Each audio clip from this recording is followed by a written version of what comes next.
പക്ഷേ യൂറോപ്പ് ആഗ്രഹിക്കുന്നത്, അമേരിക്ക ആഗ്രഹിക്കുന്നത്, വൻ ശക്തികളൊക്കെ ആഗ്രഹിക്കുന്നത് ഇവിടെ യുദ്ധമില്ലാത്ത സർവ്വസമാധാനത്തിലുള്ള ഒരു അവസ്ഥ ഉണ്ടാകണം എന്നല്ല പ്രിയപ്പെട്ടവരെ. നിങ്ങൾ ആലോചിച്ചു നോക്കൂ, ഇറാനെതിരെയാണ് അമേരിക്ക, യൂറോപ്പ്, ഇസ്രായേൽ എന്നൊക്കെ നമ്മൾ പറയുന്നു. അമേരിക്കയുടെ ബെന്യാമിൻ നെതന്യാഹു 7ാമത്തെ വട്ടം അദ്ദേഹം പ്രധാനമന്ത്രിയായിരിക്കുകയാണ്. വീണ്ടും വീണ്ടും പല പരീക്ഷണങ്ങളും നടത്തി മറ്റാർക്കും അവിടെ ഭരിക്കാൻ പറ്റാത്ത അവസ്ഥയാണ്. ഏറ്റവും വലിയ തീവ്ര വലതുപക്ഷ പാർട്ടിയുടെ സപ്പോർട്ടോടുകൂടി ഇന്നും അവിടെ പ്രധാനമന്ത്രിയാകുന്നത് നെതന്യാഹു ആണ്. അദ്ദേഹം ഓരോ പത്രസമ്മേളനത്തിലും ഇറാനെ ഭസ്മമാക്കി കളയുമെന്ന് പറയുന്നുണ്ടെങ്കിലും അമേരിക്കയുടെ കൈവശമുള്ളതിനേക്കാൾ മാരകമായ ആറ്റം ബോംബ് ഈ ഇസ്രായേലിന്റെ കൈവശമുണ്ട് എന്നത് ലോകത്താകെ പരസ്യമായ രഹസ്യമാണ്. പക്ഷേ എന്ത് ഇറാനെതിരെ അത്തരം ഒരു അക്രമത്തിന് അവര് മുതിരാത്തത്? ഒരുപക്ഷെ അതിന്റെ കാരണം ഇറാന്റെ കൈവശവും അത്തരം രഹസ്യ ആയുധങ്ങൾ ഉണ്ടായേക്കാം എന്ന ഭയമാണോ എന്ന് തോന്നാമെങ്കിലും, പക്ഷേ ഒരു യുദ്ധത്തിലൂടെ ഇറാനെ നശിപ്പിച്ചു കഴിഞ്ഞാൽ ഇറാന്റെ പേര് പറഞ്ഞ് മറ്റ് അറബ് രാജ്യങ്ങളെ പേടിപ്പിച്ചു നിർത്താൻ പിന്നീട് അവസരമുണ്ടാവുകയില്ല. അങ്ങനെയാകുമ്പോൾ ബില്യൺ കണക്കിന് ഡോളറുകളുടെ ആയുധ കച്ചവടം അറബികളുമായി നടത്താൻ കഴിയില്ല. ആയുധപ്പുരകളും ഫാക്ടറികളും പൂട്ടേണ്ടി വരും എന്നുള്ള ഭയം അമേരിക്കയെ, യൂറോപ്പിനെ, ഇസ്രായേലിനെ എല്ലാം പിടികൂടിയിരിക്കുകയാണ്. ഞാൻ ഇതൊക്കെ രാഷ്ട്രീയമായ ഇടപെടലുകൾ നടത്തുകയല്ല, മറിച്ച് നിങ്ങൾ ചിന്തിക്കാൻ വേണ്ടി ചില ഉദാഹരണങ്ങൾ പറഞ്ഞു എന്ന് മാത്രം. ലോകത്ത് സമാധാനം മാത്രം ഉണ്ടാകണം എന്ന ആഗ്രഹം പ്രിയപ്പെട്ടവരെ ലോകരാഷ്ട്രങ്ങൾക്കൊന്നും തന്നെ ഇല്ല എന്ന വസ്തുത നമ്മൾ മനസ്സിലാക്കണം. സമാധാനത്തിന് ആഗ്രഹമില്ലാത്തവർ ഒറ്റക്കെട്ടായി സമാധാനത്തിന് വേണ്ടി മാത്രം ഈ ലോകത്തേക്ക് നിയോഗിക്കപ്പെട്ട മുഹമ്മദുർ റസൂലുള്ളാഹി സ്വല്ലല്ലാഹു അലൈഹി വസല്ലമ തങ്ങളെ ഭീകരവാദത്തിന്റെ ആശാനായി ചിത്രീകരിക്കുമ്പോൾ, ആ മതത്തെ തീവ്രവാദത്തിന്റെ പ്രസ്ഥാനമായി മുദ്രകുത്തുമ്പോൾ, അതിന്റെ അനുയായികളെ മുഴുവൻ തീവ്രവാദികളാണ് എന്ന് ബ്രാൻഡ് ചെയ്യുമ്പോൾ, പ്രിയപ്പെട്ടവരെ നമ്മൾ ആലോചിക്കേണ്ടത് ഇത്തരം ആരോപണങ്ങൾ ലോകാവസാനം വരെ ഇല്ലാതെയാക്കാൻ മറ്റ് പ്രചരണങ്ങളിലൂടെയൊന്നും സാധ്യമല്ല. അതിനുള്ള ഏക മാർഗം നമ്മൾ ശരിയായ പ്രവാചക സ്നേഹികളായി മാറുകയും ശരിയായ മുസ്ലിങ്ങളായി മാറുകയും ചെയ്യുക എന്നൊരൊറ്റ കാര്യമാണ്. പ്രിയപ്പെട്ടവരെ, പരിശുദ്ധ ഖുർആൻ ലോകത്തോട് ഉദ്ഘോഷിക്കുന്ന ഒരുപാട് നന്മകളുണ്ട്. ഞാൻ കൂടുതലായിട്ടൊന്നും പറയുന്നില്ല. ഒരു ഉദാഹരണം നോക്കൂ നിങ്ങൾ. വലാ തസ്തവിൽ ഹസനത്തു വലസ്സയ്യിഅ. എത്രമാത്രം കൃത്യമായ ഒരു ആഹ്വാനമാണ്.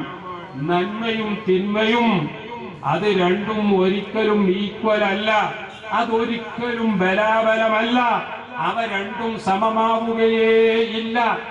ഇത് ലോകത്തോട് പറഞ്ഞ് അടുത്ത വരിയിൽ പരിശുദ്ധ ഖുർആൻ വീണ്ടും ഉത്ബോധിപ്പിക്കുകയാണ്. ഇത് പഴബില്ലതീ ഹിയ അഹ്സൻ. നീ എപ്പോഴും തിന്മയെ നേരിടേണ്ടത് നന്മ കൊണ്ട് മാത്രമാണ്. തിന്മയെ നേരിടാൻ തിന്മ തന്നെ നമുക്ക് സ്വീകരിക്കാം എന്ന് ചിന്തിക്കുന്നവർക്ക് ഒരിക്കലും വിജയിക്കാൻ കഴിയുകയില്ല എന്ന് വളരെ കൃത്യമായി പരിശുദ്ധ ഖുർആൻ നമ്മോട് ഉണർത്തുകയാണ് പ്രിയപ്പെട്ടവരെ. അത് പറഞ്ഞതിന് ശേഷം വീണ്ടും ഖുർആൻ ഒന്നുകൂടി പറയുകയാണ്. വലാ യുലഖാഹാ ഇല്ലല്ലദീന സ്വബറൂ വമാ യുലഖാഹാ ഇല്ലാ ദൂ ഹദ്ദിൻ അദീം. പക്ഷേ നന്മയെ തിന്മ കൊണ്ട് നേരിടാൻ, പ്രകോപനങ്ങളെ സംയമനം കൊണ്ട് നേരിടാൻ, ഈ സംയമനം എന്ന് പറയുന്നത് ആർക്കേ ഉണ്ടാവുകയുള്ളൂ. ഇതെല്ലാവർക്കും ഒരിക്കലും സാധ്യമല്ല. ലോകത്ത് ഇന്നും നമ്മൾ കാണുന്നത് പ്രകോപനത്തെ പ്രകോപനം കൊണ്ട്, ഞാൻ ഒന്നുകൂടി മാറ്റി പറയാം, പ്രകോപനത്തെ ലാർജർ പ്രൊവോക്കേഷൻ കൊണ്ട്, പ്രൊവോക്കേഷനെ ലാർജർ പ്രൊവോക്കേഷൻ കൊണ്ട് നേരിടുക എന്ന പോളിസിയല്ലേ ഇന്നത്തെ ആധുനിക ഇന്ത്യയുടെ ഇന്നത്തെ തീരുമാനം, കാനഡയുടെ ഇന്നത്തെ തീരുമാനം അതെടുത്ത് പരിശോധിച്ചാൽ നമുക്ക് കാണാൻ കഴിയുന്നത്, നിജാർ എന്ന് പറയുന്ന സിഖ് വംശജൻ കാനഡയിൽ കൊല്ലപ്പെട്ടു എന്നതിൽ തർക്കമില്ല. പക്ഷേ നിജാറിനെ കൊന്നതാരാണ്?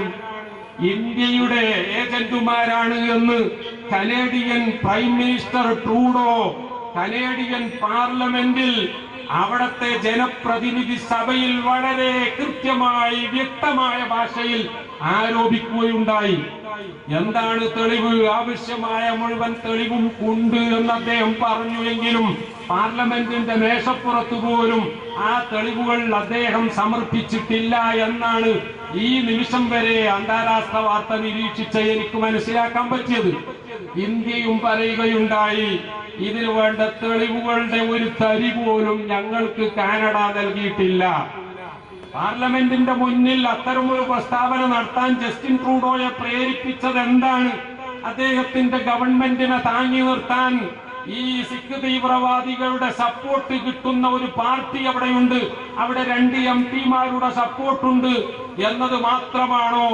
അതല്ല, G20 ന്യൂഡൽഹിയിൽ വന്നപ്പോൾ മറ്റ് രാഷ്ട്ര നേതാക്കൾക്ക് ലഭിച്ച അത്ര തന്നെ ഊഷ്മളമായ സ്വീകരണം നമ്മുടെ പ്രധാനമന്ത്രി നരേന്ദ്രമോദിജിയിൽ നിന്ന് ലഭിക്കാത്തത് കൊണ്ടാണോ? അദ്ദേഹം വന്ന വിമാനം കേടുവന്ന് മറ്റുള്ളവരൊക്കെ സമ്മേളനം കഴിഞ്ഞ് നേരെ വിമാനത്താവളത്തിലേക്ക് പോയി എങ്കിൽ 2 ദിവസം ഇന്ത്യയിൽ പിന്നെയും തങ്ങേണ്ടി വന്നതിലുള്ള ടെൻഷൻ കാരണമാണോ? ഇതൊക്കെ ഇനി ഗവേഷകന്മാർ പിന്നീട് വിലയിരുത്തി പറയേണ്ടതാണ്. പക്ഷേ ഞാൻ സൂചിപ്പിക്കുന്നതൊന്നുമല്ല. നിജാറിന്റെ കൊലപാതകത്തിന്റെ പിന്നിൽ ഇന്ത്യൻ ഗവൺമെന്റ് ആണ് എന്ന് ആരോപിച്ചുകൊണ്ട് വളരെ കടുത്ത നടപടിയിലേക്ക് കനേഡിയൻ ഗവൺമെന്റ് തിരിയുകയാണ്. എന്ന് പറഞ്ഞാൽ നമ്മുടെ ഡിപ്ലോമാറ്റിക് മിഷനിലെ ഒരംഗത്തെ ഇതിന്റെ പിന്നിൽ പ്രവർത്തിച്ചു എന്ന് പറഞ്ഞുകൊണ്ട് പുറത്താക്കുകയാണ്. നമ്മുടെ പ്രധാനമന്ത്രിയെ പറ്റി എന്തൊക്കെ അഭിപ്രായ വ്യത്യാസമുണ്ടെങ്കിലും നമുക്ക് ചില കാര്യങ്ങൾ സമ്മതിക്കാതിരിക്കാൻ നിർവാഹമില്ല. G20 വലിയ വിജയമായിരുന്നു എന്നതിൽ തർക്കമില്ല. കാരണം ഞാൻ ഇപ്പോഴും ആലോചിക്കുകയാണ്, റഷ്യയുടെയും ചൈനയുടെയും പ്രസിഡന്റുമാർ നമ്മുടെ G20 ഇന്ത്യയിൽ വന്നില്ല എന്നത് ശരിയായിരിക്കാം. പക്ഷേ ആഫ്രിക്കൻ യൂണിയനെ G20 ഒരു മെമ്പറായി തെരഞ്ഞെടുക്കാനുള്ള തീരുമാനത്തിന് യാതൊരു എതിർപ്പുമില്ലാതെ ഐക്യകണ്ഠേന പാസാക്കാൻ ഈ സമ്മേളനത്തിന് കഴിഞ്ഞു. യുക്രൈൻ വിഷയത്തിൽ യുക്രൈനും യൂറോപ്യൻ യൂണിയനും അമേരിക്കക്കും മാത്രം തങ്ങൾ അനുകൂലമാണ് എന്ന ഒരു രീതി അവിടെ പരത്താതെ, റഷ്യക്ക് എതിരാണ് എന്ന് തോന്നിക്കാതെ ഇന്ത്യ രാജ്യത്തിന്റെ താല്പര്യം റഷ്യയുടെയും അമേരിക്കയുടെയും യൂറോപ്പിന്റെയും ഒക്കെ കൂടെ നിൽക്കലാണ് എന്ന് മനസ്സിലാക്കിയ പ്രധാനമന്ത്രി അവരെ ആരെയും ഒപ്പിച്ചില്ല എന്നതൊരു വസ്തുതയാണ്. ഞാനിപ്പോൾ ഓർക്കുന്നത് ലിബിയയിലുണ്ടായ ആ വലിയ പ്രളയത്തെ പറ്റിയാണ്. 20,000 ആളുകളാണ് കഴിഞ്ഞ ആഴ്ച ആഞ്ഞു വീശിയ കാറ്റിലും തൽഫലമായി തകർന്ന 2 ഡാമുകളിൽ നിന്നൊലിച്ച വെള്ളപ്പാച്ചിലും അവിടെ കൊല്ലപ്പെട്ടത് എന്നാണ്. ഇന്നും കടലുകളിൽ നിന്ന് തകർന്ന കെട്ടിടങ്ങളിൽ നിന്ന് മൃതശരീരങ്ങൾ എടുത്തു മാറ്റി തീർന്നിട്ടില്ല എന്നതാണ് ലിബിയയിൽ നിന്ന് വരുന്ന വാർത്ത. ആ ലിബിയയിലെ കേന്ദ്രമായ തലസ്ഥാനമായ ട്രിപ്പോളിയിൽ ഭരണം നടത്തുന്നത് ദബീബ എന്ന അന്താരാഷ്ട്ര സമൂഹത്തിന്റെ സപ്പോർട്ടുള്ള ഭരണകൂടമാണ് എങ്കിൽ കിഴക്കൻ ലിബിയയായ ബെൻഗാസി കേന്ദ്രമായി ഭരണം നടത്തുന്നത് അറബ് രാജ്യങ്ങളിൽ ചിലരുടെ സപ്പോർട്ടുള്ള ഖലീഫ ഹഫ്തറുമാണ് എന്നത് രാഷ്ട്രീയ കാഴ്ചപ്പാടാണ്. നിങ്ങൾക്ക് അതിലൊക്കെ എത്ര താല്പര്യമുണ്ടാകും എന്ന് എനിക്കറിയില്ല.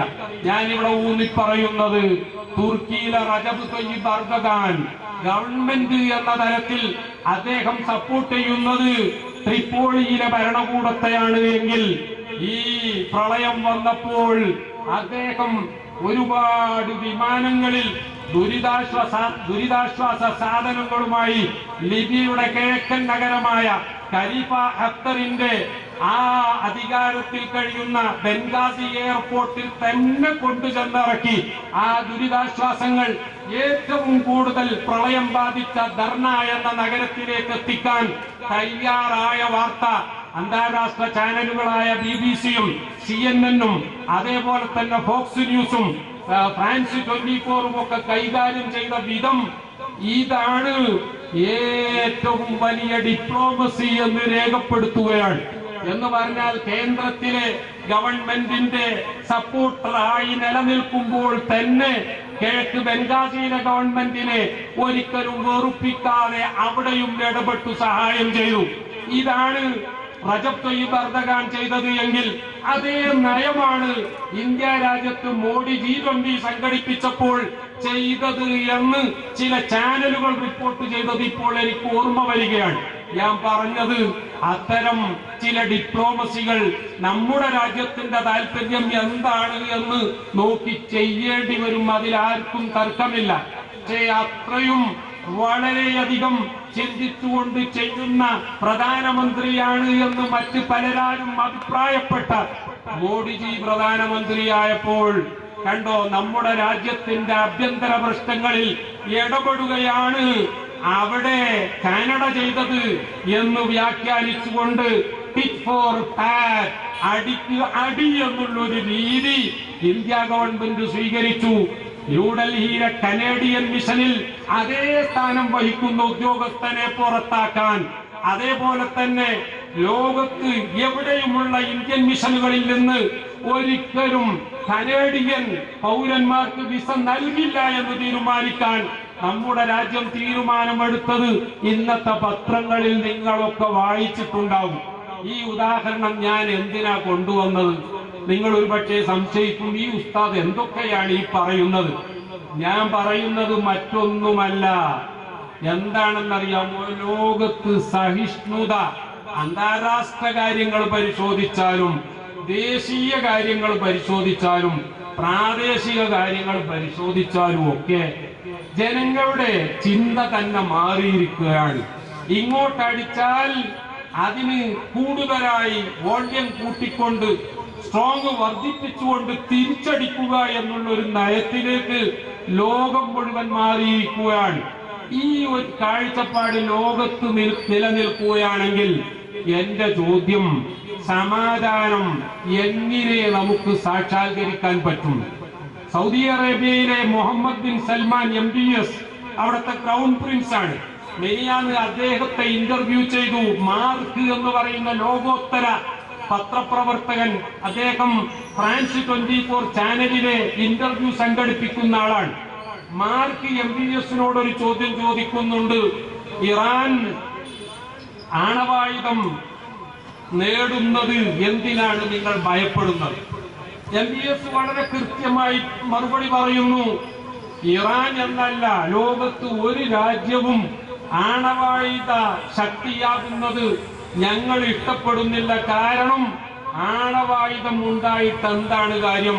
അത് ഉപയോഗിക്കാൻ പാടില്ല എന്നല്ലേ നമ്മുടെയൊക്കെ തീരുമാനം. ഉപയോഗിക്കാൻ പറ്റാത്ത ഒരു ആയുധം വാങ്ങിക്കൂട്ടാൻ വേണ്ടി, അല്ലെങ്കിൽ അത് ഉണ്ടാക്കാൻ വേണ്ടി ജനങ്ങളുടെ ദാരിദ്ര്യം തുടച്ചു മാറ്റുന്നതിലേക്ക് നീക്കേണ്ട കോടികൾ ചെലവാക്കുന്നത് മൗഢ്യം എന്നല്ലാതെ മറ്റെന്താണ് ഞാൻ പറയേണ്ടത് എന്ന MBS-ന്റെ മറുപടി കേട്ടിട്ട് മാർക്ക് അത്ഭുതപ്പെടുകയാണ്. പക്ഷേ അദ്ദേഹം രണ്ടാമതൊരു ചോദ്യം കൂടി MBS-നോട് ചോദിക്കുകയാണ്. അഥവാ ഈ ഉപരോധങ്ങളും എതിർപ്പുകളും ഒക്കെ ഉള്ളപ്പോഴും ഇറാൻ ആണവായുധം കൈക്കലാക്കി എന്ന വസ്തുത യാഥാർത്ഥ്യമായി കഴിഞ്ഞാൽ നിങ്ങൾ എന്തു ചെയ്യും? ഞാൻ നേരത്തെ ഇന്ത്യയുടെയും കാനഡയുടെയും ഉദാഹരണം പറഞ്ഞതിൽ തുല്യമായ മറ്റൊരു ഉദാഹരണമാണ് അന്താരാഷ്ട്ര തലത്തിൽ നിന്ന് കൊണ്ടുവരുന്നത്. ആ മറുപടിയിൽ MBS പറയുന്നത് നോക്കൂ, എല്ലാ ഉപരോധങ്ങളും എതിർപ്പുകളും ഒക്കെ ഉണ്ടായിട്ടും ഇറാൻ ആണവായുധം കൈക്കലാക്കി എന്ന വസ്തുതയായി സ്ഥിരീകരിക്കപ്പെടുന്ന പക്ഷം ഒരു നിലക്കല്ലെങ്കിൽ മറ്റൊരു നിലക്ക് ഞങ്ങളും ആണവായുധം കൈക്കലാക്കാൻ വേണ്ടത് ചെയ്യും. പ്രിയപ്പെട്ടവരെ നോക്കൂ, നിങ്ങൾ ലോകം മുഴുവൻ ചിന്തിക്കുന്നത് സമാധാനമല്ല, ഇങ്ങോട്ടടിച്ചാൽ ഡബിൾ സ്ട്രോങ്ങിന് തിരിച്ചടിക്കാൻ എന്തൊരു വഴിയുണ്ട്. അതുകൊണ്ടല്ലേ ഈ അടുത്ത് ആഫ്രിക്കയിലെ നൈജർ എന്ന് പറയുന്ന നാട്ടിൽ പ്രിയപ്പെട്ടവരെ പട്ടാള അട്ടിമറി നടന്നു. അവിടെ ഇക്കോവാസ് എന്ന് പറയുന്ന പശ്ചിമേഷ്യൻ രാജ്യങ്ങളുടെ കൂട്ടായ്മ അവര് ഇടപെടാൻ തീരുമാനിച്ചു. ഞങ്ങൾ സൈന്യത്തെ നിയോഗിക്കും എന്ന് പറഞ്ഞു. നൈജറിന് സപ്പോർട്ടായി ബുർക്കിന ഫാസോ രംഗത്ത് വന്നു. പിറ്റേന്ന് മാലി എന്ന് പറയുന്ന രാജ്യം മുന്നോട്ട് വന്നു. ആ രണ്ട് രാജ്യങ്ങളിലും നേരത്തെ ഫ്രാൻസിന്റെ സൈനിക സാന്നിധ്യത്തെ എതിർത്തുകൊണ്ട് പട്ടാള അട്ടിമറി നടന്ന രാജ്യങ്ങളാണ്. ആ രണ്ട് രാജ്യങ്ങളും മുന്നോട്ട് വന്നുകൊണ്ട് പറഞ്ഞു, നൈജറിനെ തൊട്ടാൽ അക്കളി തീക്കളിയായിരിക്കും, സൂക്ഷിച്ചോ, ഞങ്ങളുടെ പട്ടാളത്തെ ഞങ്ങൾ നൈജറിൽ വിന്യസിക്കാൻ പോവുകയാണ്. നോക്കണം, ഐക്യരാഷ്ട്ര സഭക്ക് ഒന്നും ചെയ്യാൻ പറ്റിയില്ല, യൂറോപ്യൻ യൂണിയന് അനങ്ങാൻ പറ്റിയില്ല. മാത്രമല്ല അവിടെയൊക്കെ സൈനിക സാന്നിധ്യമുള്ള ഫ്രാൻസ് ബുർക്കിന ഫാസോയിൽ നിന്നും മാലിയിൽ നിന്നും സൈന്യങ്ങളെ പിൻവലിക്കാൻ നിർബന്ധിതരായപ്പോൾ ഞങ്ങൾ നൈജറിൽ നിന്ന് പിൻവലിക്കൂല എന്ന് പറഞ്ഞപ്പോൾ അവരുടെ 1500 പട്ടാളക്കാരെ അവിടെ തന്നെ നിലനിർത്തുകയാണെങ്കിൽ അവരുടെ അംബാസിഡറെ വീട്ടുതടങ്കലിലാക്കി നൈജർ വെല്ലുവിളിച്ചിരിക്കുകയാണ്. ഫ്രാൻസിനൊന്നും ചെയ്യാൻ പറ്റിയില്ല, ആഫ്രിക്കൻ യൂണിയൻ ഒന്നും ചെയ്യാൻ പറ്റിയില്ല. പറഞ്ഞത് ലോകം അസഹിഷ്ണുതയുടെ നേരെ വളരെ ശക്തമായി മുന്നേറുകയാണ്. ഇവിടെയാണ് ബഹുമാനപ്പെട്ട മുഹമ്മദുർ റസൂലുള്ളാഹി 1400 വർഷങ്ങൾക്ക് മുമ്പ് പ്രിയപ്പെട്ടവരെ ലോകത്തോട് പറഞ്ഞതാണ്. ഞാൻ നേരത്തെ നിങ്ങളെ കേൾപ്പിച്ചത്, വലാ തസ്തവിൽ ഹസനത്തു വലസ്സയ്യിഅ, ഒരിക്കലും നന്മയും തിന്മയും ഒരിക്കലും നെവർ ഈക്വൽ, അവ ഒരിക്കലും സമമല്ല. ഇത് നീ എപ്പോഴും തിന്മയെ നേരിടേണ്ടത് നന്മ കൊണ്ടാണ്. തിന്മയെ നേരിടാൻ നന്മയാണ് നീ ഉപയോഗപ്പെടുത്തുന്നതെങ്കിൽ അതിന്റെ അനന്തര ഫലം എന്തായിരിക്കുമെന്നറിയാമോ? ഇതല്ലതീ ബൈനക വബൈനഹു അദാവ കഅന്നഹു വലിയ്യുൻ ഹമീം. നിന്റെ ആജന്മ ശത്രു നിന്റെ ഉറ്റമിത്രമായി മാറുന്നത് കാണാൻ അധിക സമയം വേണ്ടി വരില്ല. പ്രിയപ്പെട്ടവരെ, റസൂലുള്ളാഹി സ്വല്ലല്ലാഹു അലൈഹി വസല്ലമ തങ്ങളെ കൊല്ലാൻ വേണ്ടി വിഷത്തിലൂട്ടിയ വാളുമായി പോകുന്ന ഒരു ചെറുപ്പക്കാരനെ നോക്കൂ. ആ ചെറുപ്പക്കാരന്റെ പേര് ഉമർ എന്നാണ്. അദ്ദേഹത്തിന്റെ കയ്യിലുള്ളത് മൂർച്ചയേറിയ കടുകമാണ്, വാളാണ്. പോകുന്നത് എങ്ങോട്ടാണെന്നറിയാമോ? ചെറുപ്പക്കാരെ തെറ്റിപ്പിക്കുന്ന വഴിതെറ്റിക്കുന്ന ഒരു പ്രവാചകവാദി വന്നിട്ടുണ്ട്. അവന്റെ പേര് മുഹമ്മദാണ്. അവന്റെ തലയെടുക്കാൻ വേണ്ടിയാണ് ഞാൻ പോകുന്നത് എന്ന് പറഞ്ഞുകൊണ്ട് ഊരിപ്പിടിച്ച വാളുമായി പോകുന്ന ചെറുപ്പക്കാരൻ പോകുന്ന വഴിയെ തന്റെ സിസ്റ്റർ, തന്റെ പെങ്ങളുടെ വീട്ടിന്റെ അടുത്തെത്തിയപ്പോൾ അവിടെ വെച്ചൊരു ചെറുപ്പക്കാരനെ കാണാൻ ഇടയാവുകയാണ്. ആ ചെറുപ്പക്കാരൻ കയ്യിൽ ഊരിപ്പിടിച്ച വാളുമായി പോകുന്ന ഉമറിനെ അഭിസംബോധന ചെയ്തു. ചോദിക്കുന്നു, where are you going sir?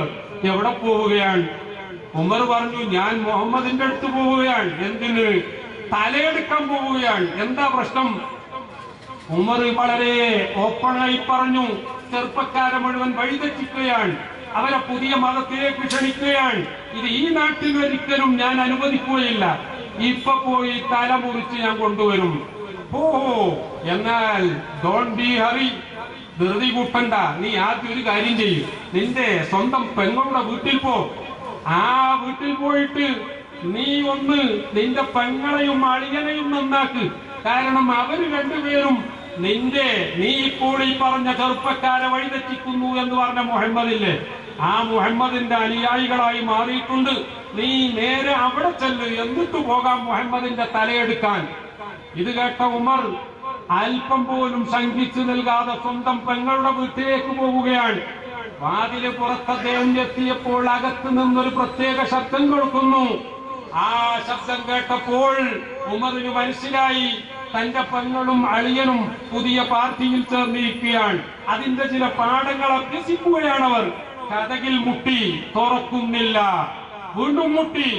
അപ്പോൾ പറയുന്നത്, വെയിറ്റ് ചെയ്യൂ, അല്പം കാത്തിരിക്കൂ എന്നാണ്. കാരണം പെങ്ങൾക്ക് അളിയനെ കട്ടിലിനടിയിൽ ഒളിപ്പിക്കേണ്ടതുണ്ട്. ആ പെങ്ങൾക്ക് അളിയനെ കട്ടിലിനടിയിൽ ഒളിപ്പിക്കാൻ സാവകാശം ആവശ്യമുണ്ട്. അതുകൊണ്ടാ കതക് തുറക്കാത്തത്. അളിയനെ കട്ടിലിനടിയിൽ ഒളിപ്പിച്ചതിന് ശേഷം പെങ്ങൾ വാതിൽ തുറക്കുകയാണ്. വാതിൽ തുറന്നപ്പോൾ ഉമർ ചോദിക്കുന്നു, ഞാനിപ്പോ ഈ വീട്ടിനുള്ളിൽ നിന്നൊരു പ്രത്യേക ശബ്ദം കേട്ടല്ലോ, എന്താണത്? അത് നിന്നെ കേൾപ്പിക്കാൻ പറ്റില്ല എന്ന് ധൈര്യപൂർവ്വം ആ സ്ത്രീ മനസ്സ് തുറന്നു പറയുകയാണ്. തന്റെ സഹോദരനെ പറ്റി, സഹോദരന്റെ ശൗര്യത്തെ പറ്റിയും ക്രൗര്യത്തെ പറ്റിയും നന്നായി ബോധ്യമുള്ള ആ പെങ്ങൾ പക്ഷേ അല്പം പോലും പതറിയില്ല. അവര് പറഞ്ഞു, നിന്നെ കേൾപ്പിക്കാൻ പറ്റില്ല. ഉമർ റളിയല്ലാഹു അൻഹു പറഞ്ഞു, എനിക്ക് കേൾക്കണം, നിങ്ങൾ വായിച്ചുകൊണ്ടിരുന്ന പുസ്തകം എനിക്ക് വായിക്കണം. ഉടനെ പെങ്ങൾ പറഞ്ഞു, പക്ഷേ ഇത് വൃത്തിയില്ലാത്തവർക്ക് നൽകാൻ സാധ്യമല്ല, നീ പോയി കുളിച്ച് വൃത്തിയായി വായെങ്കിൽ തരാം. പെട്ടെന്ന് കണ്ടോ എന്താണ് അവിടെ സംഭവിക്കുന്നത്? ഉമർ പോവുകയാണ്, കുളിച്ച് വൃത്തിയായി വരികയാണ്. ആ സമയത്താണ് വായിച്ചു കൊണ്ടിരുന്ന പുസ്തകം ഉമറിന്റെ കയ്യിലേക്ക് കൊടുക്കുന്നത്. ഉമർ അതിന്റെ പേജ് തുറന്നു നോക്കി വായിക്കുകയാണ്. ത്വാഹ മാ അൻസൽനാ അലൈക്കൽ ഖുർആന ലിതശ്ഖാ ഇല്ലാ തദ്കിറത്തൻ ലിമൻ യഖ്ശാ തൻസീലൻ മിമ്മൻ ഖലഖൽ അർള വസ്സമാവാതിൽ ഉലാ الرحمن على العرش استوى إن تجهر بالقول فإنه يعلم السر وأخفى الله لا إله إلا هو. അത്രയും ബോധം സമയം കിട്ടിയുള്ളൂ. അപ്പോഴേക്കും ഉമറിന്റെ ഹൃദയം മാറുകയാണ്. നബിയെ, അള്ളാഹുവിന്റെ റസൂലിനെ വിളിച്ചുകൊണ്ട് ആ റസൂലിന്റെയും നമ്മുടെയൊക്കെ സൃഷ്ടാവായ അള്ളാഹു സംവദിക്കുകയാണ്.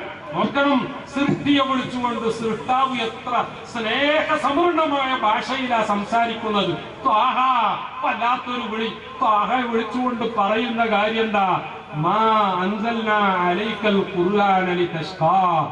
ഈ ദിവ്യഗ്രന്ഥം നൽകുന്നത് നിങ്ങൾ പ്രയാസപ്പെടാൻ വേണ്ടിയല്ല. നോക്കണം, നമ്മളൊക്കെ ആലോചിക്കേണ്ടതാ.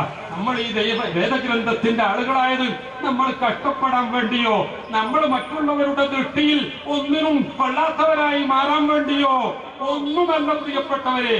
അല്ലെങ്കിൽ പണ്ട് കുമാരനാശാൻ പറഞ്ഞതുപോലെ നമ്മളെല്ലാവരും കേട്ടതല്ലേ, തൊട്ടുകൂടാത്തവർ, തീണ്ടിക്കൂടാത്തവർ, ദൃഷ്ടിയിൽപ്പെട്ടാലും ദോഷമുള്ളവർ, കെട്ടില്ലാത്തോ തമ്മിലുണ്ണാത്തോർ എന്നിങ്ങനെ ഒട്ടല്ലഹോ ജാതി കോമരങ്ങൾ.